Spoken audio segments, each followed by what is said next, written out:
जाने। हम इतने छोटे 10 दिन के बच्चे को साथ अपने साथ ले जाकर गए हैं कोविड के समय। तो हमें 24 घंटे मौजूद होना पड़ता है, 24 घंटे तैयार होना पड़ता है काम करने के लिए, लेकिन हमारा सम्मान नहीं है, हमें वेतन ही नहीं मिलता।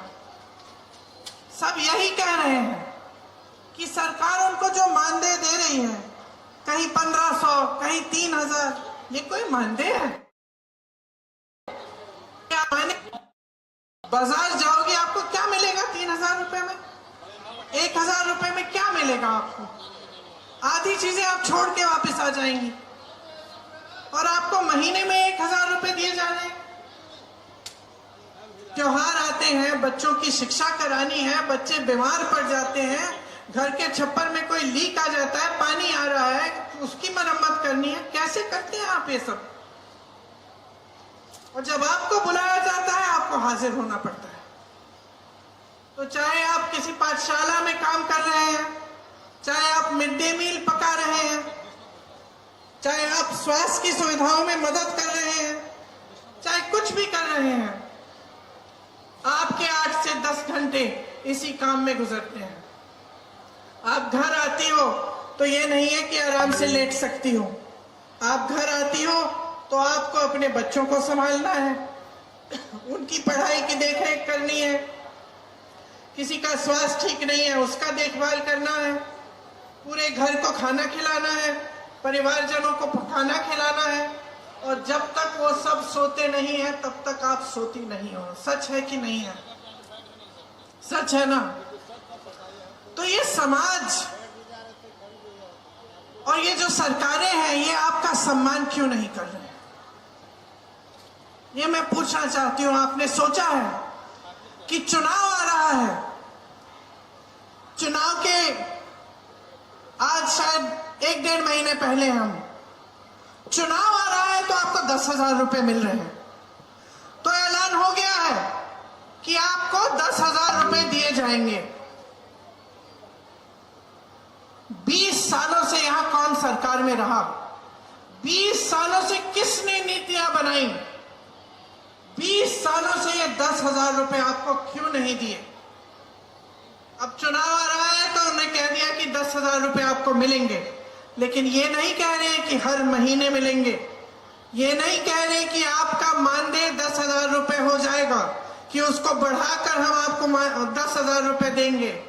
ये सिर्फ ये कह रहे हैं कि अब बड़ी संख्या में हम महिलाओं को 10,000 रुपए दे देंगे। क्यों?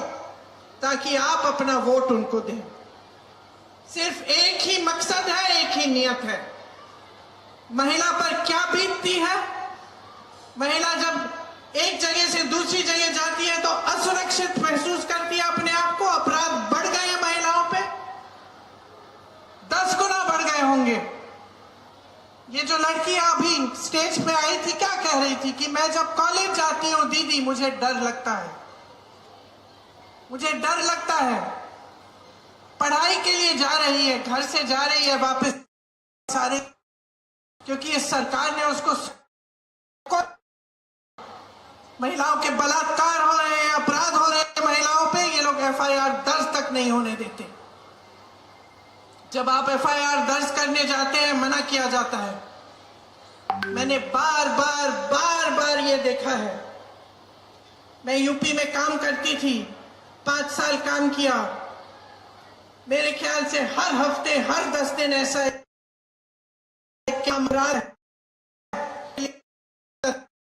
नहीं है, कोई खड़ा नहीं हो रहा है उसको मदद करने के लिए, वो खुद खड़ी है। जवान महिलाएं थी 20-25 साल की, अपने आप अपना केस लड़ती थी, एफआईआर दर्ज करने के लिए लड़ती थी, उनको भी जला डाला, मार डाला। तो इस समाज को बदलेगा कौन? बदलेगा कौन? जब तक आप अपनी शक्ति को नहीं पहचानेंगे तब तक कुछ नहीं बदलेगा। और मैं तब से, जब से मैं यूपी में काम कर रही थी, जब से मैंने वहां कहा कि 40% महिलाएं कांग्रेस पार्टी से चुनाव लड़ेंगी, चाहे हारे चाहे कुछ ना हो लेकिन लड़ेंगी जरूर, इसी इसीलिए ये नारा हमने जारी किया था, लड़की हूं लड़ सकती हूं। आपको, महिलाओं को ये बताने के लिए कि आपकी एक बहुत बड़ी शक्ति है। आज नीतीश जी, मोदी जी, अमित शाह जी आज इस शक्ति को पहचान रहे हैं। इस शक्ति को पहचान रहे हैं क्योंकि वो जानते हैं कि महिलाओं के समर्थन के बिना वो फिर से सत्ता में नहीं आ सकते। आज उनको अचानक दिख रहा है कि अगर महिला का वोट मिलेगा तभी हमारी सरकार बनेगी। इसीलिए सारी नई नई स्कीमें निकल रही हैं चुनाव से पहले पहले। लेकिन बहनों, हम महिलाएं तेज भी होती हैं, हमें लोगों की नीयत जल्दी समझ में आ जाती है।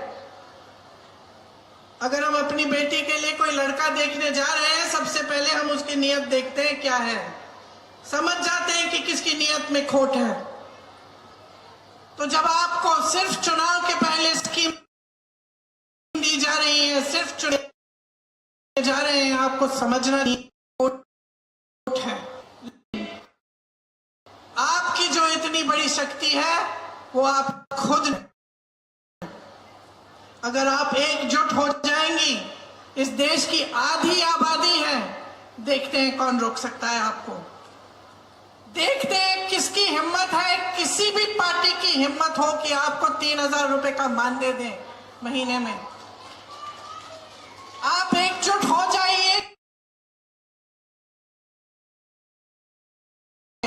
और अपना, मैं महिला हूं, इस देश की आधी आबादी हूं, ये देश मेरे बिना स्वतंत्र भी नहीं है। अगर इस देश की महिलाएं उस समय नहीं जागी होती, अगर वे संग्रामी होते तो हम आज नहीं होते। उस समय तो हाँ, समझ क्या है, लेकिन हमें खुद पहचानना पड़ेगा कि हमारी शक्ति क्या है। हमें खुद एकजुट होना पड़ेगा। हमें खुद देखना पड़ेगा कि कौन सी पार्टी, कौन सा गठबंधन हमें सम्मान दे रहा है। का मतलब ये नहीं है कि चुनाव में 10,000 रुपए पकड़ा दिए, हमारा सम्मान नहीं है। हमारा सम्मान तब होगा जब आपको मानदेय, हर महीने का मानदेय सही मिलेगा। सम्मान तब होगा जब आपको पैरों पे खड़े होने के लिए पूरी तरह से सरकार आपका समर्थन करेगी। सम्मान तब होगा जब आपकी बेटियां पढ़ने जाएंगी और अपने आप को सुरक्षित समझेंगी।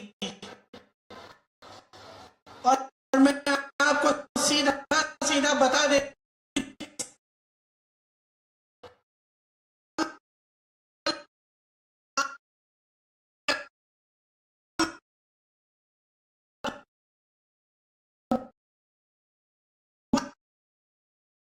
पुलिस को गिरफ्तार करने अपराध कर रही है, आप को तो गिरफ्तार नहीं किया जा रहा है, लेकिन आप अपना हक मांग रही हैं। आपके 10 घंटे काम करती हूं, मुझे ये 1,000-1,500 रुपए का मानदेय ये स्वीकार नहीं है, मुझे सम्मानजनक मानदेय दो। तो आपको पीटा जाता है, आपको पकड़ के थाने ले जाया जाता है। ऐसी सरकार कभी आपका सम्मान नहीं कर पाएगी। हमारे गठबंधन ने तय किया है कि जो जरूरतमंद महिलाएं हैं उनको 2,500 रुपए हर महीने मिलेगा। आपके मानदेय की बात हम सब अच्छी तरह से समझ रहे हैं और आपके मानदेय को बढ़ाने के लिए, आपके सम्मान के लिए हम सब काम करेंगे। आपने यहाँ मंच पे कई महिलाओं ने अपने बच्चों की स्वास्थ्य की बात की। हमने तय किया है कि जिस तरह से कांग्रेस की सरकार ने राजस्थान में 25 लाख का स्वास्थ्य बीमा जारी किया था, उस तरह से बिहार में हम उसे लागू करेंगे। इसका मतलब है कि 25 लाख रुपए तक कोई भी स्वास्थ्य सुविधा, चाहे वो सर्जरी हो, दवा हो, कुछ भी हो, वो आपको मुफ्त में मिलेगी। ये आपके समर्थन के लिए है, ये इसलिए है ताकि आपको अपने बच्चों के लिए, अपने स्वास्थ्य के लिए, अपने परिजनों के स्वास्थ्य के लिए संघर्ष नहीं करना पड़े। हमने ये तय किया है कि हम भूमिहीन परिवारों को 3 से 5 डिसमिल जमीन दिलवाएंगे। और सुन लीजिए, इस जमीन का मालिकाना हक महिलाओं को दिया जाएगा ताकि जमीन आपके नाम हो, जमीन आपकी हो। ये आपकी शक्ति है जिसे हम पहचान रहे हैं, ये आपका सम्मान है। भाषण देने नहीं आई थी, मैं चाह रही थी कि एक संवाद हो, कि मैं भी समझूं, क्योंकि मैं उत्तर प्रदेश की महिलाओं की समस्याओं को जानती हूं, केरल की महिलाओं की समस्याओं को जानती हूं, अन्य जगहों में जहां जाती हूं मैं समझती हूं।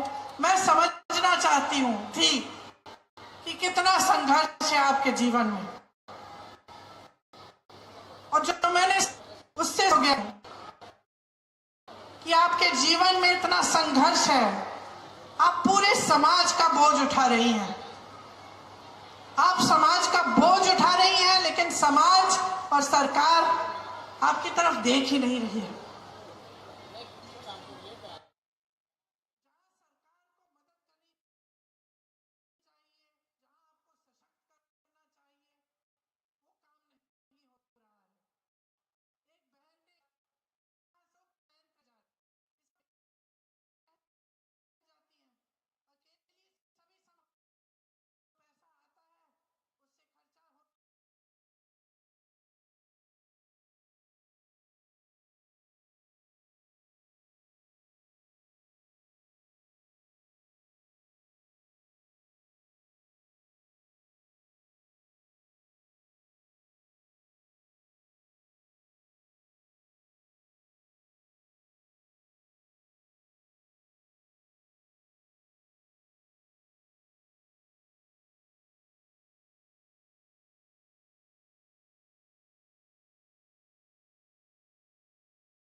मैं सिर्फ ये कहना चाहती हूं कि अपने अंतर्मन में झांको, देखो।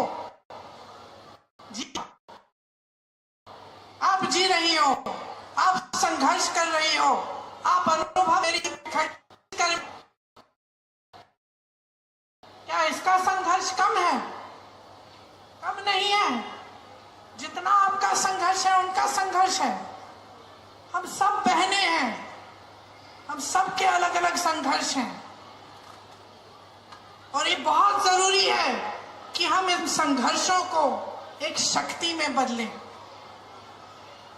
कि हम जब देखते हैं कि हमारा जीवन का अनुभव क्या है, कि 20 सालों से हमारे जीवन में तरक्की हुई ही नहीं है, बिहार में आपके जीवन में तरक्की हुई ही नहीं है, इतने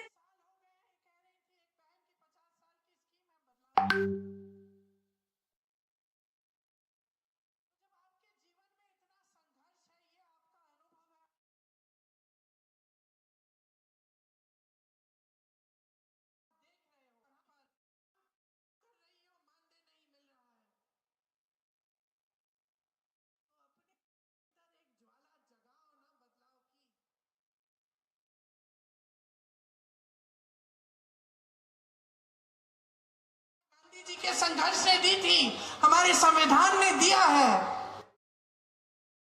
हमें हमारे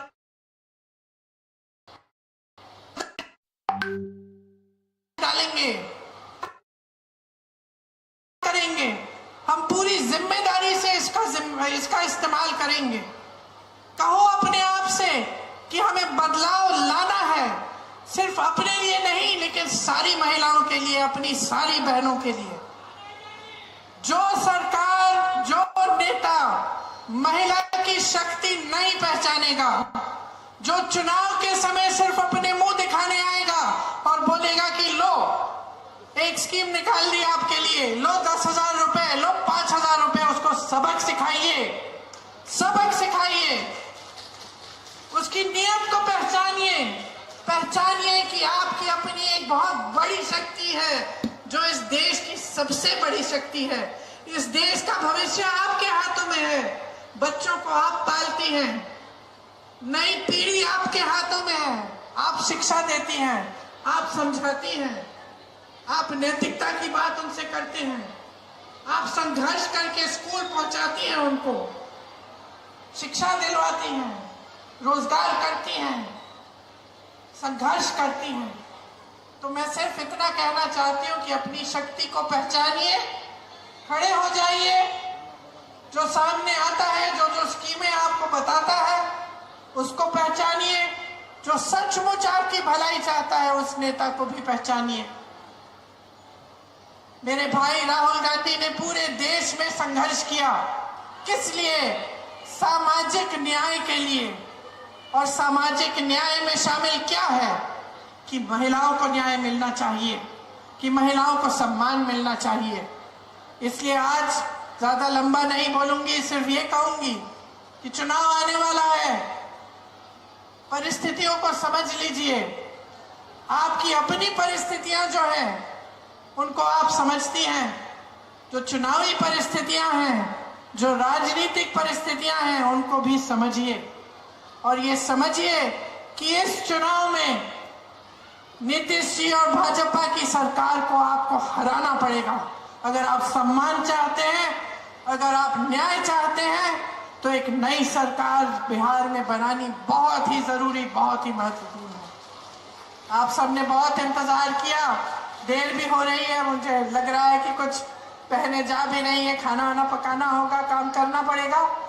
इसलिए आप सबको बहुत बहुत धन्यवाद कि आपने इतनी ध्यान से मेरी बातें सुनी। जय हिंद।